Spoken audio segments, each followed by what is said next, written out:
ചാലോടിലും പരിസര പ്രദേശങ്ങളിലും തെരുവുനായ ശല്യം രൂക്ഷമായി. കഴിഞ്ഞ ദിവസം ചാലോടും പരിസരങ്ങളിൽ നിന്നുമായി 5 പേർക്കാണ് തെരുവുനായയുടെ കടിയേറ്റത്. നായശല്യം നിയന്ത്രിക്കാൻ അധികൃതർ എത്രയും പെട്ടെന്ന് നടപടി സ്വീകരിക്കണമെന്നാണ് നാട്ടുകാരുടെ ആവശ്യം.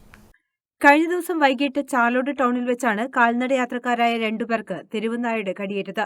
ബസ് സ്റ്റാൻഡ് പരിസരത്തും ഗോവിന്ദാംവയൽ ക്ഷേത്ര പരിസരത്തും അഞ്ചരക്കണ്ണി റോഡിലും എസ്റ്റേറ്റ് റോഡിലും രാത്രിയും പകലുമെന്നില്ലാതെ തെരുവുനായ്ക്കൾ വിഹരിക്കുകയാണ്. വിദ്യാർത്ഥികൾ ഉൾപ്പെടെയുള്ളവർ പേടിയോടെയാണ് ഇതുവഴി കടന്നുപോകുന്നത്.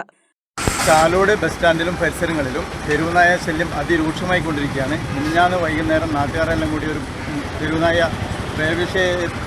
ഉള്ള തെരുവുനായയെ തല്ലിക്കൊല്ലുകയുണ്ടായി. ആ പട്ടി പല പട്ടികളെയും ഇവിടെ അലഞ്ഞിരിക്കുന്ന പല പട്ടികളെയും കടിച്ചതെന്ന് സംശയമുണ്ട്. കുറച്ചു മുന്നേ ഈ സ്റ്റാൻഡിൽ തന്നെയുള്ള ഒരു ഡ്രൈവറെയും കടിച്ചിട്ടുണ്ടായിരുന്നു. കൊളോളം ടവർ സ്റ്റോപ്പ് താഴെ കൊളോളം മുട്ടന്നൂർ ഭാഗങ്ങളിൽ നിന്നാണ് 3 പേരെ നായ കടിച്ചത്. നായയെ പേടിച്ച് വടിയുമായാണ് പുറത്തിറങ്ങുന്നതെന്ന് അമ്മാളുമ്മ പറഞ്ഞു. വടി എടുത്തിട്ടല്ലാണ്ട് എനിക്ക് അതിൽ വന്നുകൂടാ. കൈരളീൻ്റെ അതിലെ കൂടി വരാനേ പറ്റുന്നില്ല. അത് ഞാൻ അന്നെ ആരെങ്കിലും നിന്നെപ്പോലത്തെ ആളിങ്ങ് കടത്തിയിട്ടാണ് ഞാൻ കിടക്കുന്നത്. എന്നെക്കൊണ്ട് ഒരു പൊടി നടക്കാൻ പറ്റുന്നില്ല. ഓടിക്കൊണ്ടിങ്ങ് വരുന്നതല്ലേ, വടി കഴിയുമ്പോഴുണ്ടെന്ന് അതിൻ്റെ ഒരു കാര്യവുമില്ല. ഞാൻ പിന്നെ എൻ്റെ ധൈര്യത്തിന് വടി എടുത്തിട്ട് ഇങ്ങനെ നടക്കുന്നുണ്ട്. അതുകൊണ്ടായിരിക്കും ഞാൻ പഞ്ചായത്തിലും പറഞ്ഞ് എല്ലായിടവും പറഞ്ഞു, ഒരു രക്ഷയും കാണുന്നില്ല. ഇനി ഇങ്ങനെയായ പോരല്ലോ, അതിനെ കൂടി നടക്കണ്ടേ ആക്ക്.